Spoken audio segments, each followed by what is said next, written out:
Poland's story is one of amazing strength. It's a story of a nation tested by invasion, being split apart, and economic hardship. But through the centuries, Polish people have always rebuilt and reinvented their economy. From the fertile farms of its medieval heartland to its modern place in the European Union, Poland's economic journey shows its ability to adapt and thrive. This video explores the key moments in Poland's economic history, showing the forces that shaped its path to today. Medieval Poland was mostly a farming society. The fertile plains were the base of its economy. Farmers grew crops like wheat and rye, the main part of the food supply. When the Piast dynasty began in the 10th century, it brought a time of stability. This stability helped trade grow, and Poland started connecting with Western Europe. The Hanseatic League, a powerful group of merchants, became a key trading partner. Through its network, Polish goods, especially grain, went westward. In return, Poland got manufactured goods and luxury items, helping its early economic growth. The 1500s brought a time of great prosperity for Poland. Joining with Lithuania created the Polish-Lithuanian Commonwealth, a large and powerful state. This union opened new markets and resources. Farming continued to do well, and grain exports to Western Europe hit new highs. This era, often called Poland's Golden Age, saw culture and the arts flourish. However, internal struggles and outside pressures eventually took their toll. Several devastating wars, including the Deluge in the 1600s, weakened the Commonwealth. These problems, along with political turmoil within the country, led to Poland's sad decline. The late 1700s was a dark time in Polish history. The once proud and independent nation found itself at the mercy of its more powerful neighbors. Poland, which had a rich cultural and political heritage, was unable to withstand the external pressures and internal weaknesses that plagued it during this period. Unable to resist pressure from powerful neighbors, Poland was divided 3 times between Russia, Prussia, and Austria.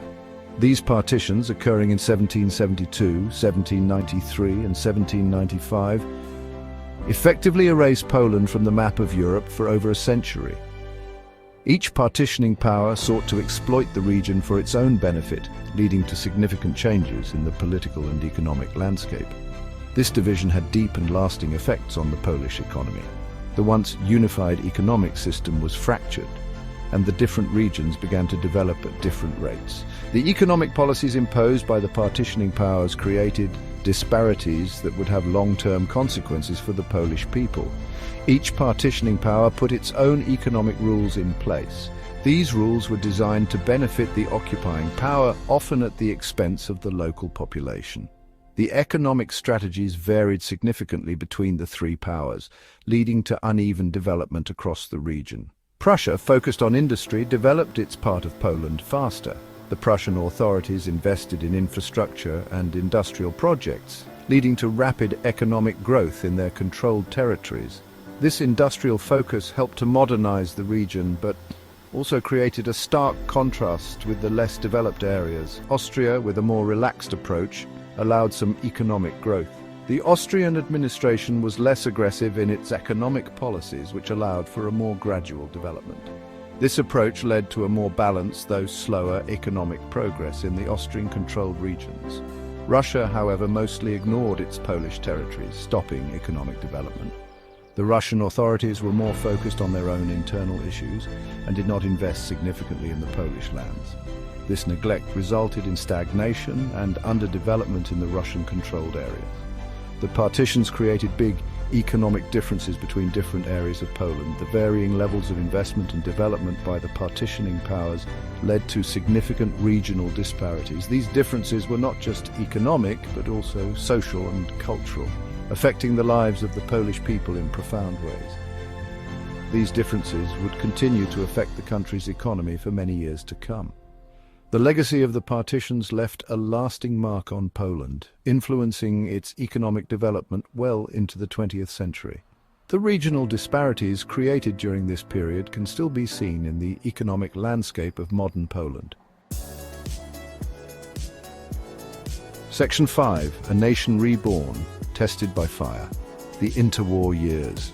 The end of World War I finally brought the rebirth of an independent Poland in 1918. After more than a century of partitions and foreign rule, the Polish people could once again celebrate their sovereignty. The streets were filled with joy and hope as the nation looked forward to a brighter future. But the new nation faced huge challenges. The scars of war were everywhere, and the task of rebuilding seemed almost insurmountable. The cities lay in ruins and the countryside was devastated. The people, though resilient, were weary from years of conflict. The war had destroyed its infrastructure and economy. Factories were in shambles, roads and bridges were broken, and essential services were disrupted. The economy was in tatters, and the government faced the monumental task of restoring normalcy. Rebuilding was the top priority. The government and the people worked tirelessly to reconstruct the nation. New policies were introduced to stabilize the currency, and efforts were made to revive industries. The spirit of resilience and determination was evident as the nation slowly began to rebuild itself from the ashes. The government made policies to stabilize the currency and help industry grow. These policies aimed to create a stable economic environment that would attract investment and foster growth. Industrial growth was seen as a key to economic recovery, and significant efforts were made to modernize and expand the industrial base. Even with these efforts, the years between the wars were unstable economically. The global economic environment was volatile, and Poland was not immune to these fluctuations. The nation faced periods of economic hardship, and the people had to endure significant challenges in their daily lives. The Great Depression of the 1930s had a terrible impact on Poland, making its economic recovery even harder. The global economic downturn led to widespread unemployment and poverty. Breadlines became a common sight, and the struggle for survival became even more intense. The dreams of a prosperous future seemed distant as the nation grappled with the harsh realities of the time. The weak economy would soon face its biggest test with the start of World War II. As tensions in Europe escalated, Poland found itself on the front lines once again. The nation had to prepare for the impending conflict, knowing that the challenges ahead would be even greater than those they had faced before. The interwar years had tested Poland's resilience, but the true test was yet to come. Section 6. Behind the Iron Curtain, the Communist Era. After World War II, Poland came under the control of the Soviet Union. The end of the war marked the beginning of a new era for Poland, one that would be defined by the influence and control of the Soviet Union. The Red Army's presence in Poland was not just a military occupation, it signified the start of a profound transformation in the country's political, economic, and social structures. The communist government set up a centrally planned economy. This meant that the state controlled all aspects of economic activity from production to distribution. The government decided what goods would be produced, in what quantities, and at what prices. This system was intended to eliminate the uncertainties of the free market and ensure that resources were used efficiently. This system focused heavily on building up industry, especially heavy industries like mining and steel production. The aim was to rapidly industrialize the country and reduce its dependence on foreign imports. Factories and industrial plants sprang up across Poland, and the workforce was mobilized to meet ambitious production targets. The emphasis on heavy industry was seen as a way to build a strong, self-sufficient economy. While this led to some early economic growth, there was a downside. The focus on heavy industry came at the expense of other sectors, particularly agriculture and consumer goods. Environmental degradation became a significant issue, with pollution from factories affecting air and water quality.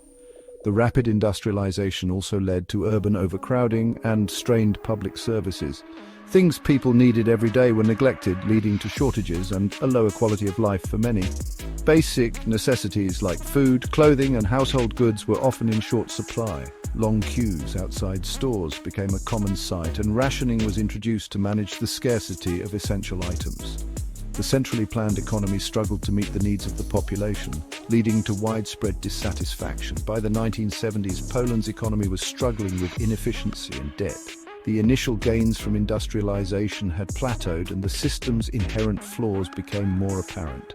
Inefficiencies in production and distribution led to waste and corruption. The government borrowed heavily to try to maintain economic stability, but this only led to a growing national debt. The economic situation became increasingly untenable.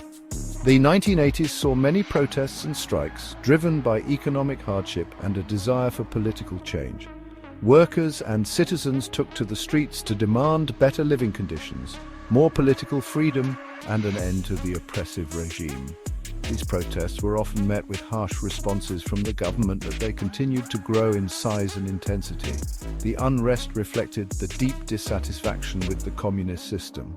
The Solidarity movement, which grew from these protests, would play a key role in the eventual end of communism in Poland and across Eastern Europe.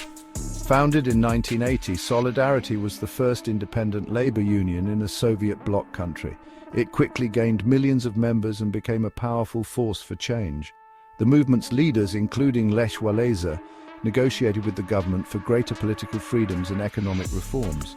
Solidarity's efforts culminated in the peaceful transition to a democratic government in 1989, marking the end of the communist era in Poland. Section 7. Breaking Free. The transition to a market economy. The fall of communism in 1989 was a turning point for Poland. The country quickly moved to a market economy. This shock therapy approach involved quickly selling off government-owned businesses, removing price controls, and opening up trade. While this change was difficult at first, causing inflation and job losses, it set the stage for future growth. By the mid-1990s, Poland's economy started to recover and the country became one of the most successful economies in Central and Eastern Europe. Section 8. A New Dawn Poland in the 21st Century. The 2000s have seen Poland's economic comeback. Joining the European Union in 2004 was a big help. Access to the single market, along with EU funds and more foreign investment, boosted economic growth. Poland handled the 2008 global financial crisis pretty well, showing the strength of its economy. Today, Poland is a thriving democracy with a diverse economy. It has become an important part of the European Union and an example of successful economic change. Section 9. Conclusion. Looking ahead. Continued growth and challenges. Poland's economic journey has been one of amazing change. From its farming beginnings to its modern, diverse economy, Poland has overcome many challenges to achieve its current success. Looking ahead, Poland faces new opportunities and challenges. Keeping growth going, dealing with income inequality, and navigating the complex global economy will be key priorities. However, if history teaches us anything, Poland's resilience and determination are good signs for its continued economic success in the years to come.